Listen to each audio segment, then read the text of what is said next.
Hello friends, welcome back to Nancy classes. Nancy classes में एक बार आपका फिर से स्वागत है। आज यहाँ पर हम लोग उत्तर प्रदेश सामान्य अध्ययन प्रश्नोत्तरी श्रृंखला डिस्कस करेंगे। तो आइए शुरुआत करते हैं।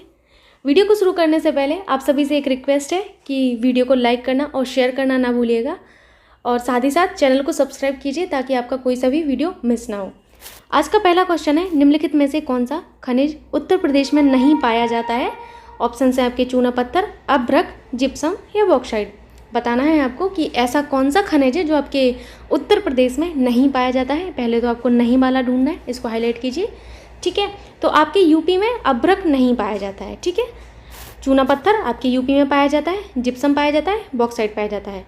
चूना पत्थर जो है आपकी मिर्ज़ापुर में, यूपी में 75 ज़िले हैं, उनमें से मिर्ज़ापुर आपका एक ज़िला है, तो मिर्ज़ापुर में जो है आपका चूना पत्थर पाया जाता है। और आपके सोनभद्र में भी चूना पत्थर पाया जाता है। तो सोनभद्र बहुत ज़्यादा फेमस है चूना पत्थर के लिए, और मिर्ज़ापुर भी। ठीक है, जिप्सम जो है आपके झांसी और हमीरपुर में पाया जाता है, झांसी हमीरपुर। ठीक, वहीं बॉक्साइट जो है आपके बांदा और चंदौली, इन दो आपके डिस्ट्रिक्ट में पाया जाता है।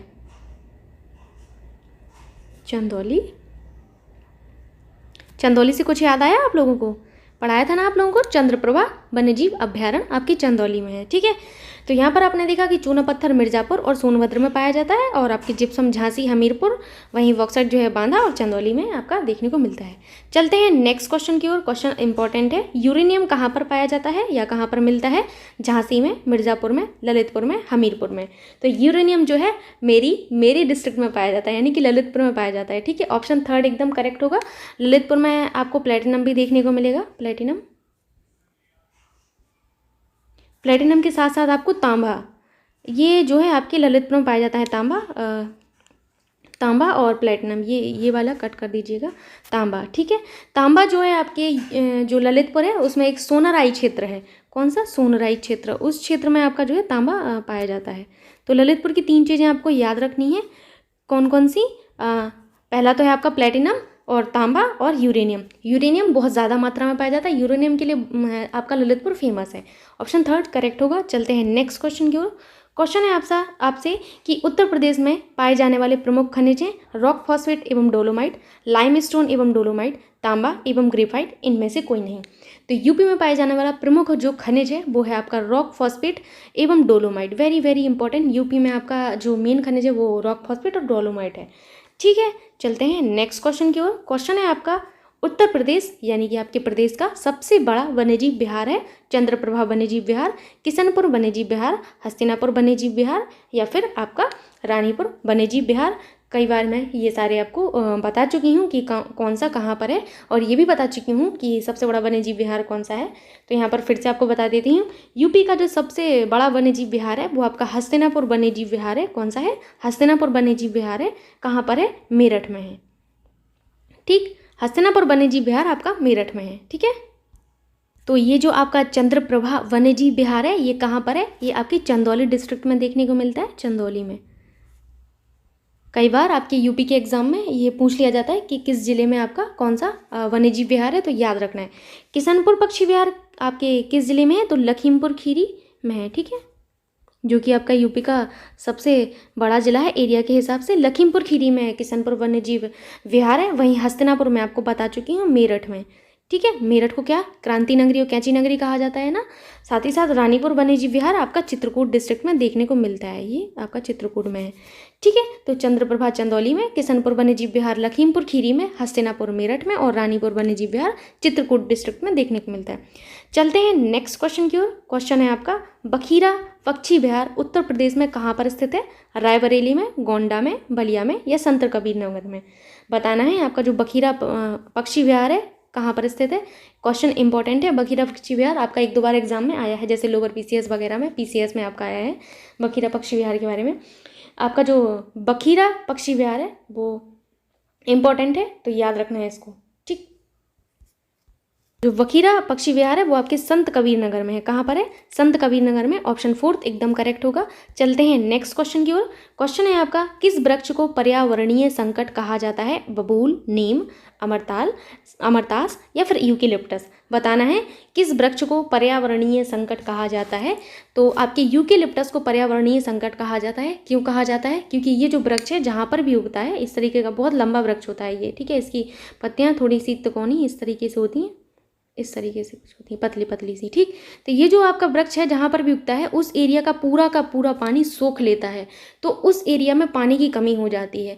पानी की कमी होने की वजह से इस वृक्ष को पर्यावरणीय संकट कहा गया है। हालांकि इसकी जो पत्तियां हैं इसमें से एक ऑयल जो है निकलता है, उस ऑयल से कई सारी मेडिसिन बनाई जाती हैं, लेकिन इसका सबसे बड़ा ड्रॉबैक यही है इस वृक्ष का कि ये जो है उस एरिया के पूरे पानी को सोख लेता है, जिस वजह से पानी की कमी हो जाती है, ठीक। तो ये जो है आपका पर्यावरणीय संकट के रूप में इसको परिभाषित किया गया है। आपके यूकेलिप्टस को, यूकेलिप्टस आपको कहाँ देखने को मिलेगा? सबसे ज़्यादा ऑस्ट्रेलिया में जो है यूकेलिप्टस है, ठीक। इसीलिए ऑस्ट्रेलिया में पानी की बहुत ज़्यादा कमी होने लगी है, धीरे धीरे ये जो है कमी बढ़ती ही जा रही है, ज़्यादा कमी होने लगी है वाटर की। आपके भारत में भी आपको देखने को मिलेगा। भारत के साथ साथ आपका जो अफ्रीका है, अफ्रीका महाद्वीप में भी देखने को मिलेगा, लेकिन अफ्रीका में आपको उत्तरी अफ्रीका और साथ साथ दक्षिणी अफ्रीका यहाँ पर देखने को मिलेगा। दक्षिणी यूरोप में भी आपका ये जो वृक्ष है वो ये पाया जाता है यूकेलिप्टस, ठीक है। तो इन जगह पर आपका यूकेलिप्टस जो वृक्ष है पाया जाता है, खासकर ऑस्ट्रेलिया याद रखना है, क्योंकि इस वृक्ष की वजह से ऑस्ट्रेलिया में पानी की कमी देखने को मिल रही है। नेक्स्ट आपका क्वेश्चन है कि प्रदेश में नवाबगंज पक्षी विहार कहाँ पर स्थित है? उन्नाव में, गोंडा में, गाजियाबाद में या रायबरेली में? तो आपका जो नवाबगंज पक्षी विहार है इसका 2015 में नाम परिवर्तित करके इसको रख दिया गया है चंद्रशेखर आज़ाद पक्षी विहार, ठीक। वेरी वेरी इंपॉर्टेंट, 2015 में इसका नाम बदल दिया गया है, जो कि आपकी उन्नाव डिस्ट्रिक्ट में देखने को मिलता है। ऑप्शन 1 एकदम करेक्ट होगा। चलते हैं नेक्स्ट क्वेश्चन की ओर। क्वेश्चन है आपका कि सोनभद्र में निम्नलिखित में से कौन सा खनिज पाया जाता है या पाए जाते हैं, आपसे पूछा गया है। तो ऑप्शन है आपके यूरेनियम, एंडालुसाइड, पायराइट या डोलोमाइट। तो सोनभद्र में यूरेनियम पाया जाता है? बिल्कुल नहीं पाया जाता। यूरेनियम आपका सिर्फ और सिर्फ कहाँ पाया जाता है? यूरेनियम के बारे में आपको मैंने बताया है, यूरेनियम जो है आपके ललितपुर में पाया जाता है। एंडालुसाइड, हाँ सोनभद्र में पाया जाता है एंडालुसाइड। साथ ही साथ पायराइट आपके सोनभद्र में पाया जाता है, डोलोमाइट आपके सोनभद्र में पाया जाता है। तो आपका 2, 3, 4, ये जो 2, 3, 4 में खनिज दिए हैं ये आपके जो हैं सोनभद्र में देखने को मिलते हैं, ये तीनों, ठीक। यूरेनियम जो है आपके सोनभद्र में नहीं पाया जाता है। नेक्स्ट आपका क्वेश्चन है कि उत्तर प्रदेश का सबसे छोटा वन्यजीव विहार है। ये मैं एक बार और बता चुकी हूँ, क्वेश्चन ज़्यादा इंपॉर्टेंट है इसीलिए दोबारा से मैंने शामिल किया है इसको, कि उत्तर प्रदेश का सबसे छोटा वन्यजीव विहार है महावीर स्वामी वन्यजीव विहार, जो कि आपके ललितपुर डिस्ट्रिक्ट में है। करतनिया घाट वन्यजीव विहार बहराइच में है। चंद्रप्रभा वन्यजीव विहार चंदौली में है। रानीपुर वन्यजीव विहार बांदा में है, ठीक है। तो ये जो है आपका सबसे छोटा वन्यजीव विहार, अगर आपका एटा वन्यजीव विहार आपके ऑप्शंस में नहीं है, जो कि जो आपके एटा में है पटना वन्यजीव विहार, सॉरी उसको पटना वन्यजीव विहार कहते हैं, पटना वन्यजीव विहार, ये जो है आपके यूपी का सबसे छोटा वन्यजीव विहार माना जाता है, जो कि आपके एटा डिस्ट्रिक्ट में है, एटा डिस्ट्रिक्ट में है, ठीक है। तो ये जो वन्यजीव विहार है सबसे छोटा है, लेकिन अगर ये ऑप्शन में नहीं होता है और अगर आपका महावीर स्वामी वन्यजीव विहार ऑप्शन में होता है तो महावीर स्वामी वन्यजीव विहार जो है आपका सबसे छोटा वन्यजीव विहार की श्रेणी में आता है, जो कि आपके ललितपुर में है, ठीक है। और इतना ये सबसे छोटा वन्यजीव विहार आपके यूपी का माना जाता है। चलते हैं नेक्स्ट क्वेश्चन की ओर। क्वेश्चन है आपका कि प्रदेश में सर्वप्रथम किस पक्षी विहार की स्थापना की गई? सूर्य सरोवर पक्षी विहार, नवाबगंज पक्षी विहार, सामान्य पक्षी विहार या फिर सांडी पक्षी विहार। तो बताना है कि आपका यूपी में जो है, प्यारे यूपी में सबसे पहले किस पक्षी विहार की स्थापना की गई। पहले तो ये देख लेते हैं कि कौन सा पक्षी विहार कहाँ पर है। जैसे या आपका जो ये सांडी पक्षी विहार है कहाँ पर है? हरदोई में है, ठीक। हरदोई डिस्ट्रिक्ट में आपको देखने को मिलेगा सांडी पक्षी विहार। समान पक्षी विहार कहाँ पर है? मैनपुरी में। बहुत ज़्यादा इंपॉर्टेंट है ये, कहाँ कौन सा है, ठीक है। तो मैनपुरी में समान पक्षी विहार है। नवाबगंज पक्षी विहार आपका उन्नाव में है, आपको बता चुकी हूँ, उन्नाव। इसको क्या कहते हैं? चंद्रशेखर आज़ाद पक्षी विहार भी कहते हैं। सूर्य सरोवर पक्षी विहार आपका कहाँ पर है? तो आपका सूर्य सरोवर पक्षी विहार आगरा में देखने को मिलता है, आगरा, ठीक। आगरा आपका कहाँ का नगर है? आपकी यूपी का नगर है ना। तो सूर्य सरोवर पक्षी विहार आपका आगरा में देखने को मिलता है। अब आपको ये बताना था कि उत्तर प्रदेश में किस पक्षी विहार की स्थापना सबसे पहले की गई। तो नवाबगंज पक्षी विहार आपका सबसे पुराना पक्षी विहार है, जिसकी स्थापना 1984 के टाइम की गई थी। ये जो है आपका सबसे पुराना पक्षी विहार है, याद रखना है आपको, ठीक है, जिसका नाम 2015 में चंद्रशेखर आज़ाद पक्षी विहार रख दिया गया है। चलते हैं नेक्स्ट क्वेश्चन की ओर। क्वेश्चन है आपका कि उत्तर प्रदेश का सर्वाधिक विस्तृत पक्षी विहार है, very very important important. UP का सर्वाधिक विस्तृत पक्षी विहार कौन सा है, यानी कि यूपी में सबसे ज़्यादा एरिया में कौन सा पक्षी विहार है? नवाबगंज पक्षी विहार, सांडी पक्षी विहार, लाख बहोसी पक्षी विहार या समान पक्षी विहार। अभी अभी मैंने बताया समान पक्षी विहार कहाँ पर है, मैनपुरी में है। और आपका लाख बहोसी जो पक्षी विहार है ये आपके कन्नौज डिस्ट्रिक्ट, कन्नौज में देखने को मिलता है, कन्नौज में। ठीक, कन्नौज में कौन सा देखने को मिलेगा? लाख बहोसी। सांडी पक्षी विहार हरदोई में देखने को मिलता है, हरदोई। वहीं नवाबगंज पक्षी विहार उन्नाव में देखने को मिलता है। ठीक है, उन्नाव। तो सबसे ज़्यादा एरिया में जो विस्तृत पक्षी विहार है वो है आपका लाख बहोसी पक्षी विहार, जो कि आपके कन्नौज में है। Very very important, option third एकदम करेक्ट होगा। चलते हैं नेक्स्ट क्वेश्चन की ओर। क्वेश्चन है आपका, निम्नलिखित में से कौन सा सही सुमेलित नहीं है? कोयला आपका सोनभद्र, बलुआ पत्थर मिर्ज़ापुर, सिलिका बालू प्रयागराज, यूरेनियम झांसी। बताना है आपको कि निम्नलिखित में से कौन सा सही सुमेलित नहीं है। तो जो है कोयले का संबंध तो आपके सोनभद्र से है, ऑप्शन 1 करेक्ट है। वहीं बलुआ पत्थर का संबंध मिर्ज़ापुर और आपके सोनभद्र से है, तो ऑप्शन 2 भी सही, ये 2 वाला भी सही है। सिलिका बालू यानी कि जिसे सैंड बालू भी कहते हैं, तो ये जो है आपकी प्रयागराज से संबंधित है। यूरेनियम का संबंध आपके झांसी से नहीं है, इसका संबंध आपके ललितपुर से है। ठीक है, इसीलिए 4th वाला इनकरेक्ट होगा क्योंकि नहीं वाला पूछा गया था, बाकी सभी सही सुमेलित हैं। सोनभद्र में जो है आपका एक सिंगरौली क्षेत्र है, वहाँ पर कोयला पाया जाता है। वहीं मिर्ज़ापुर में बलुआ पत्थर और प्रयागराज में सिलिका बालू पाई जाती है। ठीक है, तो आपका नेक्स्ट क्वेश्चन है, निम्नलिखित में से सही सुमेल चुने। नवाबगंज पक्षी विहार गोंडा, ओखला पक्षी विहार उन्नाव, समसपुर पक्षी विहार गौतम बुद्ध नगर, पार्वती औरंगा पक्षी विहार आपका गोंडा। बताना है इनमें से कौन सा सही सुमेल है।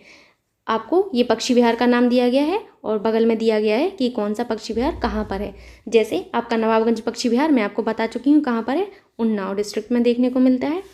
ओखला पक्षी विहार कहाँ पर है? ओखला जो पक्षी विहार है वो आपका गौतम बुद्ध नगर में है। मैं इस तरीके से लिख देती हूँ, गौतम बुद्ध नगर में है। समसपुर पक्षी विहार कहाँ पर है? समसपुर पक्षी विहार आपके रायबरेली में देखने को मिलता है। सभी की लोकेशन वेरी वेरी इंपॉर्टेंट, बहुत ज़्यादा इंपॉर्टेंट है लोकेशन। पार्वती औरंगा जो पक्षी विहार है वो आपका गोंडा में है, जो कि आपका सही दिया हुआ है। तो सिर्फ और सिर्फ आपका ये 4th वाला जो पार्वती औरंगा पक्षी विहार है यही सुमेलित है, बाकी सभी गलत दिए हैं क्योंकि नवाबगंज पक्षी विहार उन्नाव में है, ओखला पक्षी विहार आपका गौतम बुद्ध नगर में, समसपुर पक्षी विहार आपका रायबरेली में है। ठीक, ये वाला करेक्ट होगा, बाकी सब इनकरेक्ट हैं। चलते हैं नेक्स्ट क्वेश्चन की ओर। क्वेश्चन है आपका कि वन नीति के अनुसार उत्तर प्रदेश के कुल भौगोलिक क्षेत्रफल के कितने प्रतिशत पर वन होना चाहिए? ठीक है, 1/4, 1/2, 1/5, 1/3। जो आपकी वन नीति है उसके अनुसार उत्तर प्रदेश का जो जितना भी भौगोलिक क्षेत्रफल है उसके कितने प्रतिशत भाग पर जो है आपका वन होना चाहिए? तो आपका 1/3 भूभाग पर आपका जो है वन होना ही चाहिए। ठीक है, ऑप्शन 4th एकदम करेक्ट होगा। अगर इसी को परसेंटेज में कहें तो 1/3 का कितना परसेंट होता है? 1/3 यानी कि 33% के लगभग। ठीक, 33% के लगभग आपका जो है ये बनेगा। ठीक है, चलते हैं नेक्स्ट क्वेश्चन की ओर। क्वेश्चन है आपका कि राज्य में एस्बेस्टस कहाँ पर पाया जाता है? चुर्क में, झांसी में, मिर्ज़ापुर में, ललितपुर में। क्वेश्चन बहुत ज़्यादा इंपॉर्टेंट है एस्बेस्टस वाला, क्योंकि एस्बेस्टस आपका इकलौता एक ही जगह पाया जाता है, वो है आपका मिर्ज़ापुर। मिर्ज़ापुर जो है आपके एस्बेस्टस के लिए फेमस है। चलते हैं नेक्स्ट क्वेश्चन की ओर। क्वेश्चन है आपका कि राज्य में एक बब्बर शेर सफारी स्थापित किया जा रहा है। तो आपको बताना है कि कहाँ पर ये जो बब्बर शेर सफारी है वो स्थापित किया जा रहा है। पीलीभीत में, महाराजगंज में, बलरामपुर में या फिर इटावा में। जो आपका बब्बर शेर सफारी जो है आपके इटावा में स्थापित किया जा रहा है, इटावा डिस्ट्रिक्ट में। ऑप्शन 4th एकदम करेक्ट होगा। नेक्स्ट क्वेश्चन इंपॉर्टेंट है कि ऑपरेशन ग्रीन परियोजना का यूपी में शुभारंभ किया गया। ये आपका क्वेश्चन एक बार एग्जाम में आया है। तो आपके ऑप्शन हैं 1952, 1995, 2001, 2005। ऑपरेशन ग्रीन परियोजना का यूपी में जो शुभारंभ है वो 2001 में हुआ था। ऑप्शन 3rd एकदम करेक्ट है। नेक्स्ट क्वेश्चन है आपसे कि यूपी में जो है आपका कोयले के भंडार पाए जाते हैं सिंगरौली क्षेत्र में, बिंद क्षेत्र में, बुंदेलखंड क्षेत्र में या उपरोक्त सभी में। तो यूपी में जो कोयले के भंडार हैं वो सिंगरौली क्षेत्र में यानी कि सोनभद्र में, सोनभद्र जिला जो है उसमें आपका सिंगरौली क्षेत्र देखने को मिलता है, जहाँ पर आपके कोयले के भंडार हैं। वेरी वेरी इंपॉर्टेंट, कोयले के भंडार यूपी में आपके सिंगरौली क्षेत्र में देखने को मिलते हैं। ठीक है, सोनभद्र। अगर आपसे डिस्ट्रिक्ट का नाम दे दे, जगह का नाम ना दे के, तो याद रखना है कि सोनभद्र आपका सही होगा कि कोयला कहाँ पाया जाता है, तो सोनभद्र में पाया जाता है। ठीक है, नेक्स्ट आपका क्वेश्चन है कि सही सुमेलित करके उत्तर चुनें। सोनभद्र नॉन प्लास्टिक फायर के लिए, प्रयागराज तांबा के लिए, ललितपुर शीशे वाली बालू या फिर ग्लास सैंड जिसे कहते हैं, और नेक्स्ट आपका है मिर्ज़ापुर चूने का पत्थर। ठीक है, तो आपको बताना है कि जो आपका है सही सुमेलित आपको करना है इनमें से। जैसे आपका जो सोनभद्र और मिर्ज़ापुर है किसके लिए फेमस है, तो चूने के पत्थर के लिए फेमस है। जैसे मैं यहाँ पर लिख देती हूँ, ये थोड़ा सा इनकरेक्ट हो गया, यहाँ पर आएगा ये मिर्ज़ापुर। ठीक है, मिर्ज़ापुर, फिर यहाँ चूने का पत्थर लिखा जाएगा। ठीक है, चूने का पत्थर। ठीक है, तो ये जो है आपका सोनभद्र का मैच किससे होगा, अब यहाँ पर आप समझ गए ना, मैच करना है आपको, सुमेलित करना है। तो सोनभद्र का संबंध आपके चूने के पत्थर से होगा। प्रयागराज में क्या पाया जाता है, प्रयागराज में शीशे की बालू जिसे ग्लास सैंड कहते हैं पाया जाता है। ललितपुर में क्या, तांबा पाया जाता है। वहीं आपकी मिर्ज़ापुर का संबंध किससे होगा, नॉन प्लास्टिक फायर से होगा। मैं इसको फिर से आपको समझा देती हूँ, जैसे आप इसको मत देखिए अभी। ठीक है, इसको आप ऐसे कट कर लीजिए। मैं यहाँ पर लिख देती हूँ मिर्ज़ापुर, चूने का पत्थर। ठीक, अब आप समझ गए ना। अब क्वेश्चन ये है कि सही सुमेलित करके उत्तर चुनें। अब आप समझ गए कि आपको यहाँ पर सुमेल करने को दिया गया है। तो सोनभद्र का संबंध किससे है, मैं आपको बता चुकी हूँ, सोनभद्र में चूने का पत्थर पाया जाता है। ठीक है, और प्रयागराज में शीशे की बालू या ग्लास सैंड पाई जाती है। वेरी वेरी इंपॉर्टेंट, प्रयागराज में ग्लास सैंड पाई जाती है। ललितपुर आपका तांबा, यूरेनियम और किसके लिए फेमस है, एक चीज़ और थी वो आपको बताना है कॉमेंट बॉक्स में। ठीक है, मिर्ज़ापुर जो है आपका फेमस है किस लिए, नॉन प्लास्टिक फायर के लिए। किसके लिए, नॉन प्लास्टिक फायर के लिए। तो यहाँ पर आपने सुमेल कर लिया।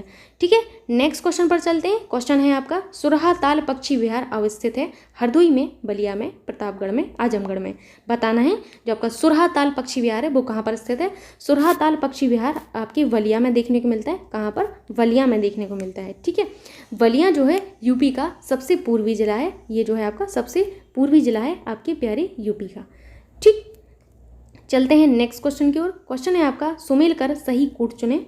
सोनभद्र सिलिका बालू, ललितपुर चूना पत्थर, प्रयागराज तांबा। तो प्रयागराज में तो सिलिका बालू पाई जाती है, तो प्रयागराज का संबंध सिलिका बालू से होगा। सोनभद्र का संबंध चूना पत्थर से होगा और ललितपुर का संबंध तांबा से होगा। ठीक है, नेक्स्ट क्वेश्चन बहुत ज़्यादा इंपॉर्टेंट है कि राष्ट्रीय चंबल अभ्यारण्य, जो राष्ट्रीय चंबल अभ्यारण्य है निम्नलिखित में से किस राज्य का हिस्सा नहीं है। उत्तर प्रदेश, मध्य प्रदेश, हरियाणा, राजस्थान। क्वेश्चन को समझना है, जो आपका राष्ट्रीय चंबल अभ्यारण्य है वो आपका किस राज्य का हिस्सा नहीं है। तो ये जो है आपके हरियाणा राज्य का हिस्सा नहीं है, यूपी का है, एमपी का है, राजस्थान का है। वेरी वेरी इंपॉर्टेंट, राष्ट्रीय चंबल अभ्यारण्य आपके 3 जो राज्य हैं उनका हिस्सा बनता है, यूपी, एमपी और राजस्थान। ठीक है, चलते हैं नेक्स्ट क्वेश्चन की ओर। क्वेश्चन है आपका कि निम्नलिखित में से किसका प्रयोग राष्ट्रीय जलमार्ग के रूप में किया जा रहा है। प्रयागराज एवं हल्दिया के मध्य गंगा का, प्रयागराज एवं दिल्ली के मध्य यमुना का, कोलकाता एवं धुबरी के मध्य ब्रह्मपुत्र का, जबलपुर एवं भरूच के मध्य नर्मदा का। बताना है कि किसका यूज़ जो है राष्ट्रीय जलमार्ग के रूप में किया जा रहा है। ध्यान से पढ़ना है, जलमार्ग की बात की जा रही। तो राष्ट्रीय जलमार्ग के रूप में आपकी प्रयागराज एवं हल्दिया के मध्य गंगा का यूज़ किया जा रहा है। किसका, गंगा नदी पर आपका जो है प्रयागराज से हल्दिया के मध्य राष्ट्रीय जलमार्ग का यूज़ किया जा रहा है। ये आपका राष्ट्रीय जलमार्ग संख्या 1 इसको नाम दिया गया है, या NW1 इसको नाम दिया गया है। ठीक है, ये भारत का, ये जो NW1 है जो कि आपका प्रयागराज से हल्दिया के मध्य गंगा नदी पर, ये भारत का सबसे लंबा राजमार्ग है। याद रखना है, सबसे लंबा जलमार्ग है, सॉरी ये राजमार्ग नहीं, ये जलमार्ग है। ठीक, भारत का सबसे लंबा जलमार्ग। ठीक, भारत का अगर सबसे लंबा जलमार्ग आपसे पूछा जाए तो कौन सा होगा, यही होगा प्रयागराज एवं हल्दिया के मध्य वाला, जो कि आपकी गंगा नदी पर है। यदि आपसे इसका उल्टा पूछ लिया जाए, क्वेश्चन को पूछने के कई सारे तरीके हैं कि भारत का सबसे लंबा जलमार्ग किस नदी पर है, गंगा पर, यमुना पर, ब्रह्मपुत्र पर, नर्मदा पर। तो याद रखना है गंगा नदी पर है ये। ठीक है, आपका वहीं जो राष्ट्रीय जलमार्ग 2 है, ये तो आपने 1 पढ़ा जो कि आपके प्रयागराज से हल्दिया के मध्य है। राष्ट्रीय जलमार्ग 2 या जिसे हम कहते हैं NW2, ये जो है आपके असम, जो असम में सदिया है, असम में सदिया को जोड़ता है किससे, धुबरी, अरुणाचल प्रदेश, अरुणाचल प्रदेश के धुबरी को।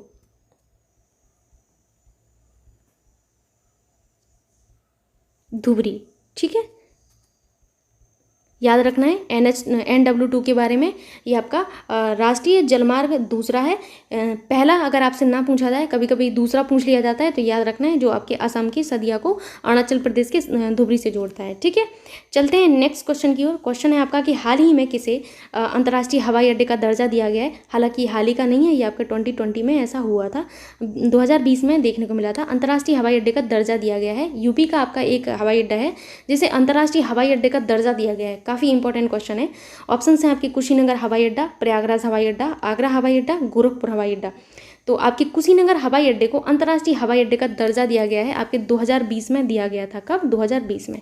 ठीक है, चलते हैं नेक्स्ट क्वेश्चन की ओर। क्वेश्चन है आपका कि राष्ट्रीय जलमार्ग परियोजना के उत्तर दक्षिण एवं पूर्व पश्चिम गलियारे मिलते हैं कानपुर में, झांसी में, लखनऊ में, वाराणसी में। क्वेश्चन बहुत ज़्यादा इंपॉर्टेंट है कि जो राष्ट्रीय राजमार्ग है उसकी विकास परियोजना के उत्तर दक्षिण, आपके जो उत्तर दक्षिण, ये जो आपका उत्तर है, ये आपका दक्षिण है, ये आपका उत्तर है, ये जो है आपका दक्षिण है। ठीक है, और ये आपका पूरब है और ये आपका पश्चिम है। तो ये जो गलियारे हैं ये कहाँ पर मिलते हैं? तो ये जो है आपके मिलते हैं आपके झांसी में मिलते हैं। कहाँ पर? झांसी में मिलते हैं। ठीक, झांसी में मिलते हैं। ऑप्शन 2 एकदम करेक्ट होगा। चलते हैं नेक्स्ट क्वेश्चन की ओर। क्वेश्चन है आपका कि सूची 1 को सूची 2 से सही सुमेलित कीजिए।